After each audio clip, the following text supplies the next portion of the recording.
Thank you all. Well, it's quite a sight to see all you arrayed against the monument back there. Yeah, well, thanks very much for coming. So I've got 20 minutes to explain to you what happened to your august institutions of higher learning. So you ready for that? All right, so I guess the first thing to understand is that there's actually something causing this, and it's not trivial. Some of it's malevolence and some of it's incompetence, but there's actually a philosophical issue at the base of it that isn't trivial. And I want to walk you through that a little bit because it's relevant to what we're doing here today. So I've accused the universities, let's say, broadly speaking, of falling into the hands of the postmodern neo-Marxists. And so I want to walk you through that because whether you know it or not, it deeply affects your life. So what's happened in the last 30 years, not least in the field of literary criticism, which I suspect isn't high on your list of priorities, but the thing is, it's crucially important, you see, because it turns out that we live by stories. In fact, what a story appears to be something like the description of the value structure through which we look at the world. And you know, people are very attracted to stories. We're trying to get our story straight here today. We're trying to get the story of the country and the West straight. Stories matter. And so it turns out that literary critics matter because they assess and analyze stories. And if they do that badly or in an ideologically biased manner, it turns out to matter far more than anybody might think. Now, the thing about the postmodernists, many of whom were French intellectuals, a particularly reprehensible breed of intellectual in my estimation, the thing about the French intellectuals is that they figured out that we see the world through a story, that was technically true. And that's a revolutionary idea. You know, the more scientific types, you know, you heard the doctrine, the dogma, follow the science. It's like science isn't something you follow. Science is a set of facts or a process for investigating facts. Science isn't something you follow. A story is something that you follow. A story is something that guides you. And so it matters that you know what a story is, that it's the structure that you inhabit, that organizes your psychology and unites us socially. It matters that you know that.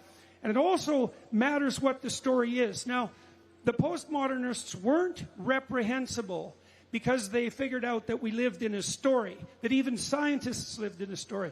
The postmodernists were reprehensible, and this was particularly true in the case of France, was because once they figured out that we lived in a story, which was a mystery, what story, what is the story, what should it be, they jumped to a premature conclusion. And the premature conclusion that they jumped to, being leftist intellectuals, was that the proclamation of the Marxists that the story we live by is one of power was true. So first they concluded that we lived in a story. Fair enough, that happens to be the case. Second, they concluded, without sufficient analysis, that the story that human beings live in is one of power. Now, this is a very pathological conclusion, but what we'll do first is give it its due. When individuals and societies become corrupt, their story becomes one of power. But that doesn't mean that the fundamental story is one of power. That's a completely different claim. Now, you can understand that if your relationship with yourself deteriorates, that you become a tyrant to yourself.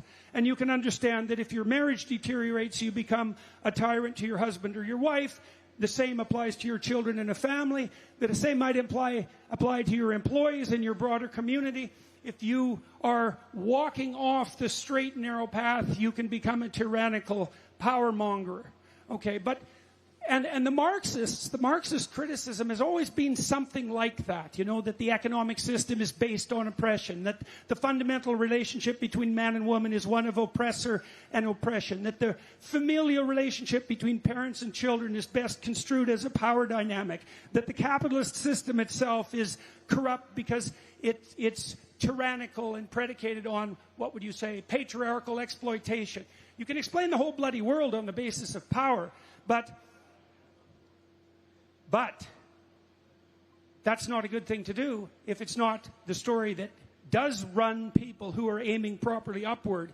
And it's not the proper story at all if you understand that once you accept the doctrine that only power rules, that enables you to use nothing but power. You see, and that's another thing that happens with the Marxists and the radical types. Their claim is that there's no overarching, genuine narrative, genuine story that unites us. All there is power. And so, as soon as you accept that, you and I don't have a discussion. We don't have anything to talk about. I have a power claim, and you have a power claim, and all there is a battleground of those power claims. There's nothing outside of that. And that's, well, first of all, you can see how, if everyone accepted that claim, that the world would be hell very quickly. Because if there's nothing that governs your relationship with yourself, your relationship with your wife, or your children, your husband, but power, then there's no game but power, and there's no victory but the victory of power. Well, that's a terrible way to structure yourself psychologically. You're your own bloody tyrant, and it's a brutal way to structure your family and your community. But the question is, well, if it's not power that unites us, if it isn't the lens of power and oppression through which we see the world, what is the appropriate story? What's the real story? What's the true story? Is there a true story? Is there a transcendent story that unites us? Well, I would say that people have been wrestling with that issue since the dawn of time, trying to get our story straight. That's what all religious systems do, for example. And that's what all political systems do, secondarily. It's what all ideological systems do. And so that begs another very complex question is, like, how do we discriminate the pathological stories from the healthy stories, let's say, from the upward-aiming stories? And this is a complicated matter. And so part of the reason the universities have become corrupted is because they noticed the truth of the claim that we live in stories and accepted far too quickly the claim that the only story that truly exists among human beings is one of power. But it's an attractive idea, and it's true when systems become corrupt. So there's something to the culture war that's deep, and that's why it's so pervasive. All right, so now what we're trying to do, for example, at a gathering like this, is to figure out, well, we feel, we understand, we sense, we intuit that the notion that it's only power that structures the relationship between people is wrong. Okay, so, well, what's the alternative? All right, so I'll give you a sense of what that alternative might be. All right, so, and I think it'll be understandable almost immediately. So, I've been studying the fundamental stories that have, what would you say, produced the soil on which this country grew, right? The stories of the Judeo-Christian tradition. And there's one insistence in that collection of stories, in the biblical narratives, for example, that the fundamental foundation of society is sacrifice. Okay, that's a lot different than power. In fact, it's the opposite claim. So what is meant by sacrifice? Well, work. When you work, you sacrifice. Well, what are you sacrificing? You're sacrificing the pleasures of the moment for the well-being and stability and productivity of the people around you, your family, for example, your future self, and the broader community. It's a sacrificial gesture, right? It's the gesture that defines maturity and responsibility itself. The community is founded on sacrifice. Now, this is essentially true by definition. All you have to do is think it through. If it's all about you, which would mean no sacrifice was necessary, if it was all about your immediate whims, if it was all about your success in the domain of power, no sacrifice would be necessary, because you'd just be able to do exactly what you wanted whenever you wanted to do it. If it's about something beyond you, then sacrifice is immediately necessary. Well, so what does that show? It shows that sacrifice is genuinely the basis of community. You can get along with other people because it's not all about you right now. And so sacrifice is literally the basics of the community. And so then you might ask yourself, well, what's the highest possible form of sacrifice? And there's two classic answers to that. One is the sacrifice of a child. And so what does that mean? Well, it means that if you raise your children properly, you offer them up to the highest possible aim. Now, you know that because that's what you're trying to do when you teach your children to take turns, to be good to other people, to act reciprocally, to be courageous, to be, what would you say, to contend with the difficulties of the world in a responsible manner. Right? That's what you're doing, is you're...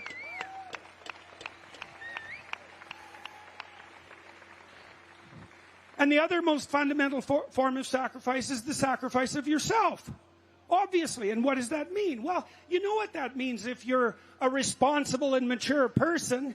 You know, one of the things my wife told me when she had children was that her first child in particular was a great relief that it wasn't about her anymore.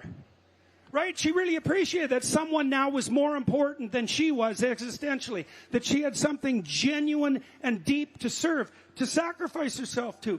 Sacrifice is the basis of community. Okay, we got that right in the West. Like the crucifixion itself is a symbol of ultimate sacrifice. Right, and...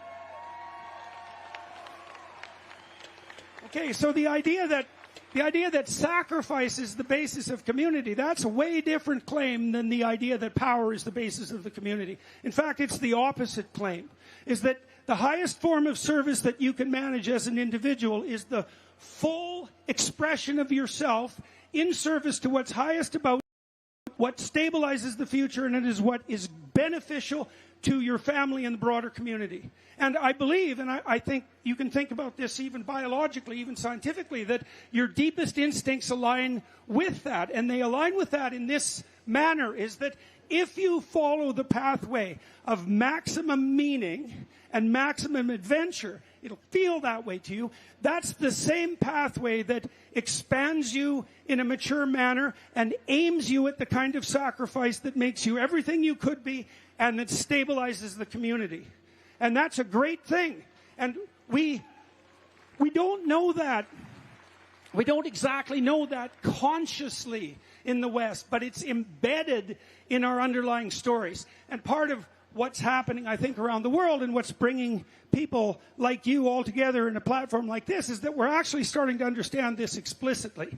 And we need to, because our culture is torn apart by, particularly, let's say, by the claims of power.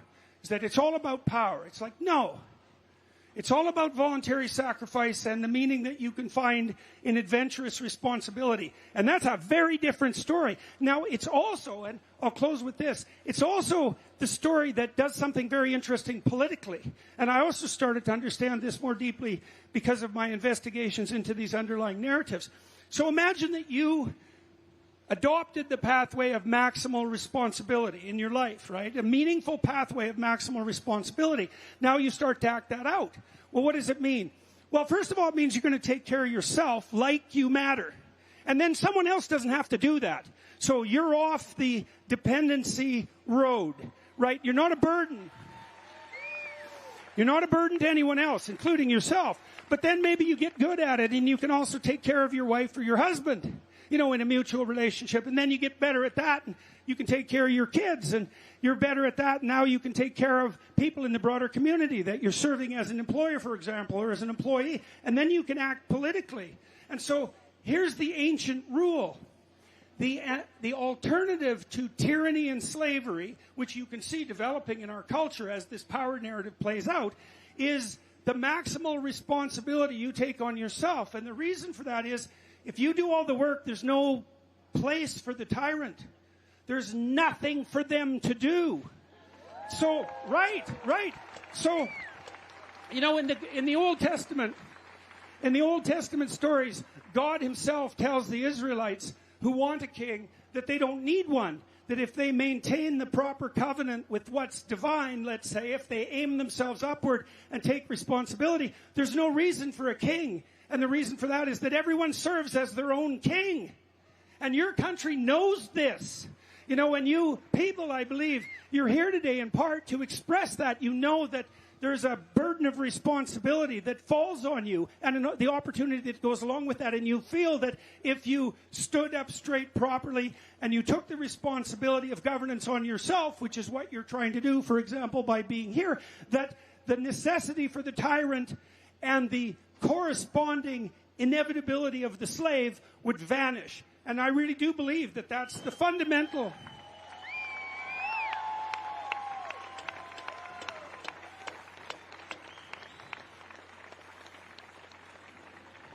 I do believe that that's the fundamental promise of the free West, and more particularly that that's exemplified by your country.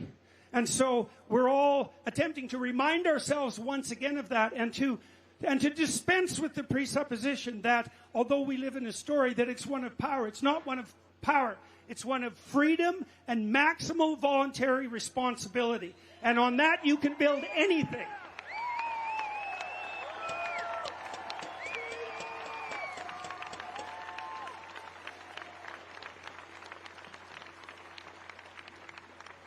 So you remember when you walk away from this event that it's not what the problem is, precisely, that's the issue.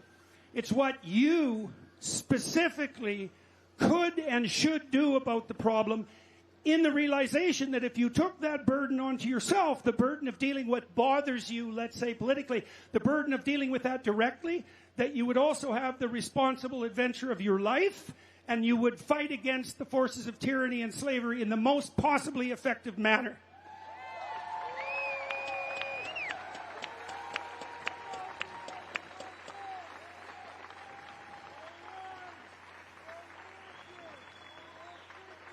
And that's a much better story, psychologically and socially, a much better story than the one that insists on the dynamic of power.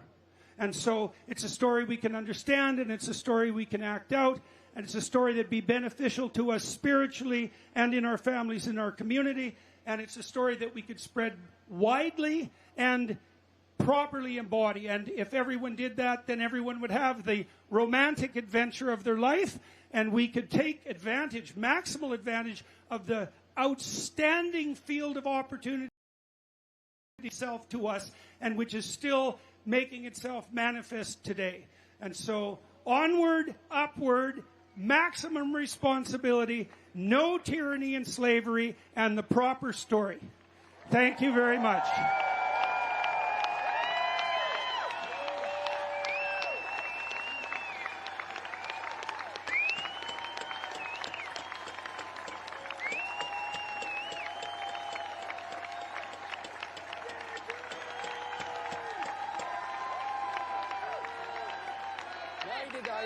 To build an online university. Thank you very much, everybody. Yeah. There is a crisis now in higher education. I experimented with putting my lectures online, and I thought, why not scale that? We find the best lectures in the world so that people can benefit from liberal arts style education, no matter their age or financial resources. I think it's funny, because I got canceled at the university, so I could try to return the favor.